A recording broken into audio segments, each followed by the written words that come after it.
Hello दोस्तों, स्वागत है आप सभी का आपके अपने चैनल पुनीत क्लासेज में। दोस्तों, आज की वीडियो में हम लोग कवर करेंगे मोस्ट इम्पोर्टेंट क्वेश्चंस जो कि हिंदी के होंगे। इसके पीछे वाले क्लास पे बेस्ड मतलब कि लेक्चर वाली जो क्लास हुई थी उसी के रिलेटेड इसमें क्वेश्चन आएंगे। तो आप इससे पहले वाला वीडियो नहीं देखे हैं तो वो जरूर देखिएगा। उसमें मोस्ट इम्पोर्टेंट बेसिक क्वेश्चन थे जो कि आपके एग्जाम में आते रहते हैं। ठीक है, इसमें भी आपको इम्पोर्टेंट क्वेश्चन देखने को मिलेंगे। तो सबसे पहले आप पार्ट 1 देखिए जिसमें 36 क्वेश्चन को कराया जा चुका है और इस वीडियो में 37 से क्वेश्चन प्लस रहेंगे, मतलब कि 37 से आगे क्वेश्चन कराए जाएंगी। तो चलिए क्लास को लेट न करते हुए शुरू करते हैं। तो सबसे पहले क्वेश्चन आता है, निम्नलिखित में से कौन सा पश्च स्वर है। ठीक है, तो पश्च स्वर बताना है कि चारों ऑप्शन में से इन चारों में से कौन सा है। तो आपको देखते ही पता चल गया होगा अगर आपने मेरा लेक्चर वीडियो देखा होगा तो पश्च स्वर कौन कौन सा होता है तो मैं बता दूं आपको। एक होता है आ, एक होता है छोटा ऊ, एक होता है बड़ा ऊ, ओ, आओ और आगत स्वर जो आ लिखते हैं, ऐसे आ लिखकर चंद्र बिंदी देते हैं, इसमें अंक नहीं देते हैं। ठीक है, इसको आगत स्वर बोलते हैं। तो ये भी उसमें सम्मिलित रहता है। तो आ जो आता है वो पश्च स्वर में आता है। तो ए ऑप्शन इसके लिए करेक्ट हो जाता है। ठीक है, ए ऑप्शन इसके लिए करेक्ट होगा। चलिए नेक्स्ट क्वेश्चन की बात करें तो खड़ी पाई वाले व्यंजनों का संयुक्त रूप कैसे बनाया जाना चाहिए। ठीक है, बताना है कि जो खड़ी पाई होता है उस वाले व्यंजन का संयुक्त रूप कैसे बनाया जाना चाहिए। तो आपको चारों ऑप्शन में से बताना है कि कौन सा ऑप्शन सही है इसके लिए। तो इसका ऑप्शन हो जाता है बी करेक्ट, मतलब कि खड़ी चौपाई को हटाकर खड़ी पाई वाले व्यंजन को यूज करना चाहिए, प्रयोग करना चाहिए। ठीक है, तो इसके लिए बी ऑप्शन करेक्ट होता है। चलिए नेक्स्ट क्वेश्चन आता है, विसर्ग से बना शब्द कौन सा है। तो आपने लेक्चर वीडियो देखा होगा तो मैंने बताया होगा कि विसर्ग क्या होता है। ठीक है, जैसे कि मैंने बताया था उसमें कि दो बिंदी लगा देंगे ऐसे, तो इसी को विसर्ग बोलते हैं। तो इसमें चारों ऑप्शन में इसी में दिखाई दे रहा है ऐसा बिंदी यहाँ पे, तो इसी को बोलेंगे विसर्ग। ठीक है, तो विसर्ग से ये बना हुआ है शब्द है, तो इसके लिए भी बी ऑप्शन करेक्ट होता है। चलिए नेक्स्ट क्वेश्चन आता है जो कि 40 नंबर है, इससे पहले 36 पार्ट 1 में कवर किया गया है। इनमें से कौन सा वर्ण स्वर है। ठीक है, स्वर बताना है कि कौन सा स्वर है। तो उम्मीद करता हूँ आपने आंसर सोच लिया होगा। तो इसका ए आंसर करेक्ट हो जाएगा। ठीक है, ए जो है आय जो है वो स्वर है, तो ए ऑप्शन इसके लिए करेक्ट होता है। चलिए नेक्स्ट क्वेश्चन आता है, निम्नलिखित में से अंतस्थ व्यंजन कौन सा है। मैंने बहुत बार बताया है आपको अंतस्थ व्यंजन कौन सा होता है। ठीक है, तो अंतस्थ व्यंजन होता है य र ल व, तो इसमें य मिला तो यही अंतस्थ व्यंजन होता है। ठीक है, य र ल व ये चारों अंतस्थ व्यंजन के वर्ग में आते हैं। ठीक है, चलिए नेक्स्ट क्वेश्चन देखते हैं, इनमें से ओ का उच्चारण स्थल कौन सा है जिसमें ओ का उच्चारण स्थल मिलता हो। ठीक है, मतलब कि ओ का उच्चारण स्थल क्या है, ओ जब बोलेंगे तो कहाँ से ध्वनि निकलेगा। ठीक है, कहाँ से उच्चारण होगा, ये मैंने जब लेक्चर बताया था उसमें बहुत अच्छा से डीप में समझाया था। तो आपको इसमें कन्फ्यूजन होता है तो आप जाके उस लेक्चर वाले वीडियो को देखेंगे तो आप सब कुछ क्लियर कर पाएंगे कि कैसे कहाँ से कौन ध्वनियाँ निकलती है। तो ये निकलता है कंठ धन ओष्ठ। ठीक है, दोनों से मिलकर निकलता है, यानी कि कंठ से तो निकलता है और ओष्ठ पे आकर रुकता है, तो कंठोष्ठ बोलते हैं ओ को। ओ बोलेंगे तो आपका ओठ का रिएक्शन कुछ अलग होगा। ठीक है, जो कंठ से निकलता हुआ ओठ पे रिएक्शन देता है, इसी को बोलते हैं कंठोष्ठ। तो इसमें ओ का उच्चारण स्थल होता है, तो इसके लिए डी ऑप्शन करेक्ट हो जाता है। चलिए नेक्स्ट क्वेश्चन ये है कि च तथा छ वर्ग की उच्चारण स्थान कौन सा है। मतलब कि जो च वर्ग होता है और छ उसका उच्चारण स्थान बताना है। तो मतलब कि मैंने एक ट्रिक से बताया था चालू तालू, मतलब कि च वर्ग का च छ ज झ य यहाँ तक का तालू से बोला जाता है। ठीक है, च चालू तालू। ठीक है, मतलब च से चालू होता है त से तालू, ऐसे मिला के इसको याद रखना है। तो ए ऑप्शन इसके लिए करेक्ट हो जाएगा। नेक्स्ट क्वेश्चन आता है, क ग ज अफ ध्वनिया किसकी है। मतलब कि जो क लिखने के बाद जैसे कि यहाँ पे क लिखा गया है तो यहाँ पे एक बिंदी दिया गया है, इस बात पे ध्यान रखिएगा। सबके आगे एक बिंदी है, तो ये सब बिंदी लगता है, इसको क्या बोला जाता है। ठीक है, तो इसके बोला जाता है अरबी फारसी की भाषा ध्वनिया। ठीक है, अरबी फारसी की ध्वनिया बोली जाती है, जिसके आगे लिखकर एक बिंदी लगा रहेगा उसको अरबी फारसी की ध्वनिया बोला जाता है। तो बी ऑप्शन इसके लिए करेक्ट है। नेक्स्ट क्वेश्चन आता है, तालव्य व्यंजन है, मतलब कि तालव्य मतलब कि तालू से बोलने वाला। तो तालव्य व्यंजन मैंने अभी बताया तालु चालू, तो च वर्ग के सभी तालु से बोला जाता है, जिसको तालव्य भी बोलते हैं। तो बी ऑप्शन इसके लिए करेक्ट है। नेक्स्ट क्वेश्चन आता है कौन सा वर्ण घोष नहीं है। ठीक है, मैंने घोष अघोष बहुत अच्छा से समझाया है, घोष को सघोष भी बोलते हैं। ठीक है, तो मैंने इसको बहुत अच्छा से बताया है, तो आप उस जाके वीडियो को देखेंगे तो समझ पाएंगे। तो ये होता है त, जो त होता है वो घोष में नहीं आता है। ठीक है, ये अघोष होता है, इसीलिए सी ऑप्शन इसका करेक्ट हो जाता है। चलिए नेक्स्ट क्वेश्चन आता है किस शब्द में री स्वर नहीं है, मतलब कि री का उच्चारण किस में नहीं हो रहा है। ठीक है, तो ये हो रहा है डी में। आज जो लिखा है इसमें री का कोई स्थान नहीं। देखिए कृपा पढ़ेंगे तो क्री री आ रहा है, कृष्णा पढ़ेंगे तो क्री री आ रहा है, दृष्टि पढ़ेंगे द्री री का आ रहा है ना लास्ट में, और आज पढ़ेंगे तो कोई री का इसमें उच्चारण ही नहीं आएगा। ठीक है, इसके लिए डी ऑप्शन करेक्ट है। बोल के आपको देख लेना है कि किसमें क्या ध्वनियां निकल रही है, क्या उच्चारण स्थान हो रहा है। ठीक है, नेक्स्ट क्वेश्चन है किन ध्वनियों को अनुस्वार कहा जाता है। ठीक है, अनुस्वार किस ध्वनि को कहा जाता है, तो ये होता है ए नंबर इसका करेक्ट हो जाएगा। ठीक है, जो स्वर के बाद में आने वाली नासिक की ध्वनियां होती है उनको अनुस्वार कहा जाता है, मतलब कि जो स्वर के बाद आने वाली नासिक के ध्वनियां को ही अनुस्वार कहते हैं। ठीक है, तो ए ऑप्शन इसके लिए करेक्ट हो जाए, इसको याद रखिएगा। नेक्स्ट क्वेश्चन आता है ओ आओ किस प्रकार के वर्ण है। तो ओ आओ मैंने बताया है, इससे पीछे भी बताया। तो ओ और आओ किस प्रकार के हैं, तो ये कंठोष्ठ है, मतलब कि कंठ और ओष्ठ दोनों से बोला जाता है। अभी हम लोगों ने ओ देखा, इसमें औ भी है। ठीक है, तो ये कंठोष्ठ की है, तो इसके लिए डी ऑप्शन करेक्ट है। नेक्स्ट क्वेश्चन आता है हिंदी वर्णमाला में कितने वर्ण हैं।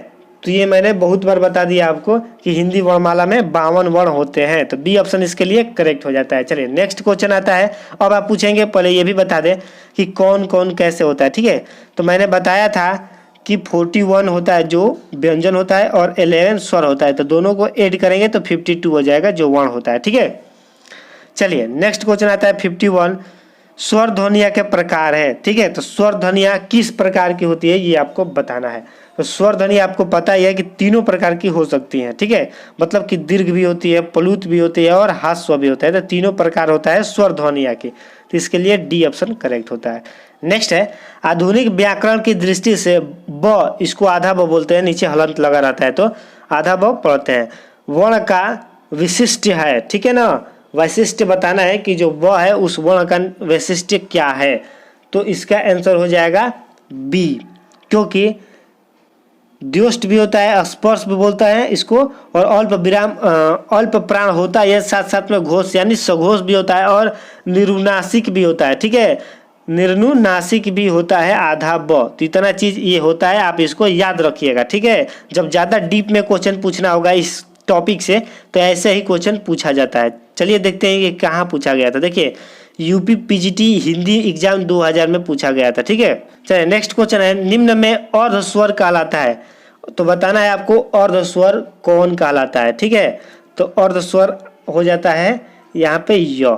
ठीक है, य को अर्ध स्वर भी बोला जाता है, तो ए ऑप्शन इसके लिए करेक्ट होता है। नेक्स्ट क्वेश्चन आता है महाप्राण ध्वनियां व्यंजन वर्ग में किससे संबंधित है, मतलब कि महाप्राण ध्वनियां जो मैंने बताया था पहला दूसरा तीसरा चौथा ऐसा वर्ग होता है, तो महाप्राण उसमें कौन सा वर्ग में आता है, तो ये आता है आपका दूसरा और चौथा जो होता है वो महाप्राण होता है। ठीक है, और जो अल्प प्राण होता है वो पहला, ठीक है, पहला तीसरा पांचवा, पहला तीसरा पांचवा जो वर्ग होता है वो होता है अल्प प्राण, और महाप्राण होता है 2 और 4। ठीक है, तो इसको भी याद रखना है, तो सी ऑप्शन इसके लिए करेक्ट होता है।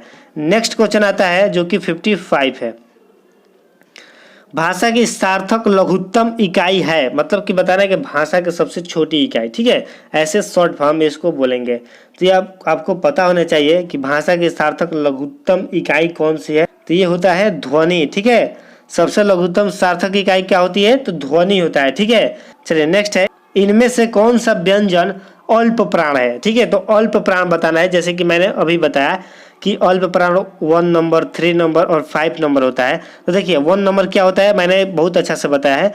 देखिए 1 नंबर जो क होता है वो 1 नंबर कहलाएगा, जो च होगा वो 1 नंबर कहलाएगा। ठीक है, और उसके बाद जो आता है वो थर्ड सेकेंड ऐसे ऐसे होते हैं सब। ठीक है, तो इसमें आपको साफ साफ बताया मैंने कि पहला नंबर जो होता है सबका, जैसे क हो गया, च हो गया, त हो गया, ट हो गया, ठीक है, ऐसे जो प हो गया ये पहला वर्ग होता है। तो इसमें जो च होता है इसको अल्प प्राण बोलेंगे, ठीक है, ये क्योंकि ये पहला ही मिल रहा है। तो सी ऑप्शन इसके लिए करेक्ट होगा। नेक्स्ट क्वेश्चन आता है, निम्न में से कौन सा वर्ण अस्पर्श व्यंजन नहीं है। तो अस्पर्श व्यंजन बताना है कि कौन सा नहीं है, ठीक है, नहीं है पर ध्यान देना है। तो जो यह होता है वो अस्पर्श व्यंजन नहीं होता है। ये क्या होता है बताइए, अस्पर्श व्यंजन नहीं होता है, ये अंतस्थ व्यंजन होता है, ठीक है, अंतस्थ व्यंजन होता है य र ल व, न कि स्पर्श व्यंजन। चलिए तो इसका ऑप्शन डी करेक्ट होता है। नेक्स्ट क्वेश्चन आएगा, निम्नलिखित में से कंठ ध्वनिया कौन सी है, मतलब कि कंठ से बोलने वाली। तो कंठ से बोलने वाली मैंने बताया था क वर्ग की सारी बोलियां कंठ से बोली जाती है, ठीक है। तो इसमें क ख ग घ अंग तक की जो आएंगी वो कंठ से बोला जाता है। तो इसलिए क ख दो ही ऑप्शन मिला, तो ए ऑप्शन इसके लिए करेक्ट होता है। नेक्स्ट क्वेश्चन आता है, वर्णमाला किसे कहेंगे, ठीक है, ये मोस्ट इंपोर्टेंट क्वेश्चन, इसको वीआईपी में नोट कर रही ये क्वेश्चन पूछता है हिंदी का क्वेश्चन, यहाँ से बहुत ज़्यादा ये क्वेश्चन देखने को मिलता है। वर्णमाला किसे कहेंगे, तो देखिए इसमें बहुत बारीकी से ध्यान देना है कि वर्णमाला किसे कहेंगे। तो जो वर्णमाला कहेंगे, वर्णों के व्यवस्थित समूह को वर्णमाला कहते हैं, ठीक है, मतलब कि समूह को नहीं कहेंगे, शब्द समूह को नहीं कहेंगे, वर्णों के व्यवस्थित समूह को कहेंगे, ठीक है। व्यवस्थित लगना जरूरी है क्योंकि यही एक तरीका है वर्णमाला बनाने का, ठीक है, वर्ण व्यवस्थित क्रम में होते हैं तो ही वर्णमाला बनता है। तो इसके लिए डी ऑप्शन करेक्ट होगा, वर्णों के व्यवस्थित समूह को ही वर्णमाला कहते हैं। नेक्स्ट क्वेश्चन आता है, हिंदी की स्वध्वनियां है, मतलब कि स्वध्वनियां कहाँ से बोली जाती है। जो तालव्य स होता है वो कहाँ से इसका उच्चारण स्थान बताना है। तो इसका आंसर हो जाएगा तालव्य, ठीक है, मतलब कि तालु से बोला जाता है तालव्य स।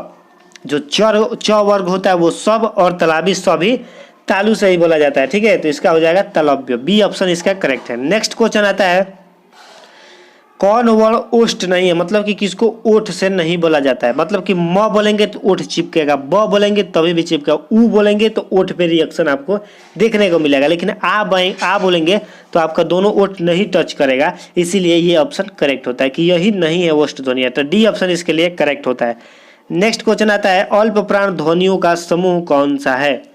अल्प प्राण मैंने बताया 1, 3 और 5 होता है जो अल्प प्राण होता है। महाप्राण कौन कौन, तो 2 और 4 नंबर होता है महाप्राण। तो इसमें से अल्प प्राण बताना है कि कौन कौन सा है, ठीक। तो देखिए अल्प प्राण क्या क्या होता है। तो च वर्ग पहले का स्थान पे आता है, ज आता है 6 और ज तीसरे स्थान पे, और यह 5वें स्थान पर, ठीक है। तो बी ऑप्शन इसके लिए करेक्ट होता है। अल्प प्राण ध्वनियां 1, 3, 5 च ज य, ठीक है। चलिए नेक्स्ट है, वर्ण शब्द का अर्थ नहीं होता है। तो वर्ण शब्द का क्या अर्थ नहीं होता है, ठीक है, ये आपको बताना है। तो आपको पता है कि वर्ण मतलब रंग भी होता है, ठीक है, वर्ण मतलब जाति भी होता है अनेकार्थी शब्द में, वर्ण मतलब अक्षर भी होता है, लेकिन आकाश नहीं होता है। इसके लिए बी ऑप्शन इसका करेक्ट होता है, ठीक है। चलिए नेक्स्ट क्वेश्चन देखें कि कौन सा, मतलब कि कौन वर्ण घोष नहीं है। घोष मतलब सघोष नहीं है, ठीक है। तो सघोष कौन सा नहीं है, तो ये है त सघोष नहीं है क्योंकि ये अघोष है। तो बी ऑप्शन इसके लिए करेक्ट होता है। नेक्स्ट क्वेश्चन आता है, किन ध्वनियों को अनुस्वार कहा जाता है, ठीक है। अनुस्वार किन ध्वनियों को कहा जाता है, तो ये मैंने पिछले क्लास मतलब कि पीछे वीडियो में देखे हम लोग कि जो स्वर होता है, स्वर के बाद आने वाली नासिक की ध्वनियों को ही अनुस्वार कहा जाता है, ठीक है। तो ए ऑप्शन इसका करेक्ट था। नेक्स्ट क्वेश्चन देखते हैं, किन शब्द में री स्वर नहीं है, ठीक है। तो इसमें फिर कहेंगे कि आप वही क्वेश्चन है, लेकिन इसमें थोड़ा सा अंतर है, ठीक है। तो री आपको साफ साफ दिखाई दे रहा होगा कि रिवाज में री शब्द का प्रयोग नहीं हुआ है, ठीक है। री लिखा गया है लेकिन री का उच्चारण नहीं किया गया है, और सब में री का यही होता है। जैसे क लिखेंगे तो क में यही री लगता है, तो ये री का थोड़ी ना इसमें इस्तेमाल हुआ है, इसीलिए इसका डी ऑप्शन करेक्ट होता है, ठीक है। नेक्स्ट क्वेश्चन आता है, निम्न में से दंतव्य वर्ण है, मतलब कि दांत से बोलने वाला, ठीक है। दांत से किसको बोलते हैं, तो दंतव्य कौन सा होता है, तो ये हलंत जिसमें लगा होता है त में वो होता है, ठीक है। दंत से त को बोलते हैं, तो सी ऑप्शन इसका करेक्ट हो जाता है। चलिए नेक्स्ट क्वेश्चन आता है, घ का उच्चारण स्थान कौन सा है। मतलब कि जो घ होता है तो उसका उच्चारण स्थान क्या होता है। ये तो क वर्ग में आता है, क ख ग घ, तो घ आता है तो क वर्ग पूरा कंठ से बोला जाता है तो ये भी कंठ से ही बोला जाएगा। ठीक है, इसके लिए बी ऑप्शन करेक्ट होता है। चलिए नेक्स्ट क्वेश्चन है, हिंदी शब्दकोश के अनुसार संतान, सकल, सचल, सक्षम शब्दों का सही क्रम बताना है। जैसे कि हम लोग इंग्लिश में करते हैं रीजनिंग में, वैसे इसका सही क्रम बताना है। इस सही क्रम इसको कैसे बनाएंगे, ठीक है, तो आप इसको याद रखिएगा, क्वेश्चन यही रिपीट होता है सेम। तो ये डी ऑप्शन इसके लिए करेक्ट होता है। ठीक है, मतलब कि पहले संतान, फिर सकल, फिर सक्षम होगा वो, फिर सचल होगा, मतलब कि संतान होगा पहले, फिर उसका सकल मतलब कि सकल, फिर उसका वो सक्षम होगा किसी काम को करने के लिए, फिर वो सचल होगा मतलब कि सफल होगा। ठीक है, तो ये इसका प्रोसेस है, तो डी ऑप्शन इसके लिए करेक्ट होता है। इस क्वेश्चन को याद रखिएगा। चलिए नेक्स्ट क्वेश्चन है, निम्न में से महाप्राण वर्ण है, मतलब कि महाप्राण कौन सा है। तो महाप्राण 2 और 4 वर्ग होता है, तो ये थ आता है, त के बाद थ, तो दूसरा स्थान पर है, तो ए ऑप्शन इसके लिए करेक्ट। नेक्स्ट क्वेश्चन है, हिंदी शब्दकोश में अंग व अह किस वर्ण के साथ आता है। तो हिंदी में अंग और अह किसके साथ आता है, तो ये आता है अ के साथ। ठीक है, अब आप कहेंगे कि ये कैसे है, तो देखिए अ के साथ ही ना अ में अंग के मंत्र लग रहा है, अ के साथ ही ना अ विसर्ग लग रहा है, तो ये अ के साथ आता है। ठीक है, तो इसीलिए बी ऑप्शन सही होगा। अब अ आ ई छोटी बड़ी ऐसे नहीं गिनना है कि किसके बाद आता है। ठीक है, वो प्रोसेस गलत है। इसमें कहने का मकसद ये है कि किसके साथ आता है, मतलब कि किसके बाद नहीं, किसके साथ। ठीक है, क्वेश्चन पे ध्यान देना है, तो बी ऑप्शन इसका करेक्ट होगा। जब बाद पूछेगा तब आपको अ आ छोटी बड़ी गिनना है कि किसके बाद आता है, लेकिन जब किसके साथ पूछेगा तो किसके साथ, तो अ के साथ। चलिए नेक्स्ट क्वेश्चन आता है, जो स होता है वो वर्ण जो होता है छ, वो किसके योग से बनता है। तो मैंने इसको बताया था कि जो क बनता है, जो छ बनता है वो क और पेट फरुआ स जिसको बोलते हैं उसके साथ बनता है, तो ए ऑप्शन इसके लिए करेक्ट होगा। ठीक है, चलिए नेक्स्ट क्वेश्चन आता है जो कि 73 है, निम्न में से कौन सा शब्द अमात्रिक है, मतलब कि किसी में मात्रा का प्रयोग नहीं हुआ है। तो आप कहेंगे सी ऑप्शन करेक्ट होगा। नेक्स्ट, तो इसका सी ऑप्शन ही करेक्ट होगा, क्योंकि इसमें कोई मात्रा का प्रयोग नहीं हुआ। इसमें देखिए मंत्रा कहाँ लगा है, तो क में आ के मंत्र लगा है, ख में आ के मंत्र, न में आ के मंत्र। ठीक है, म में छोटी के मंत्र, त में भी लगा है मंत्र, इसमें न में भी लगा है, लेकिन इसमें कोई मात्रा नहीं लगा है, तो इसलिए ये ऑप्शन करेक्ट होता है। अमात्रिक मतलब कोई मात्रा नहीं, मात्रिक मतलब मात्रा लगा हुआ। ठीक है, तो इसमें अमात्रिक पूछा है, इसीलिए सी ऑप्शन करेक्ट होता है। यहीं पर क्वेश्चन को समाप्त करते हैं। नेक्स्ट वीडियो में हम देखेंगे जो कि पार्ट 3 होगा, अगला वीडियो। ठीक है, तो पार्ट 3 में देखिएगा ऐसे ही इंपॉर्टेंट क्वेश्चन आएगी उस वीडियो में भी, तो उस वीडियो को भी जरूर देखिएगा। चलिए मिलते हैं नेक्स्ट वीडियो में, तब तक के लिए बाय बाय, जय हिंद, जय भारत।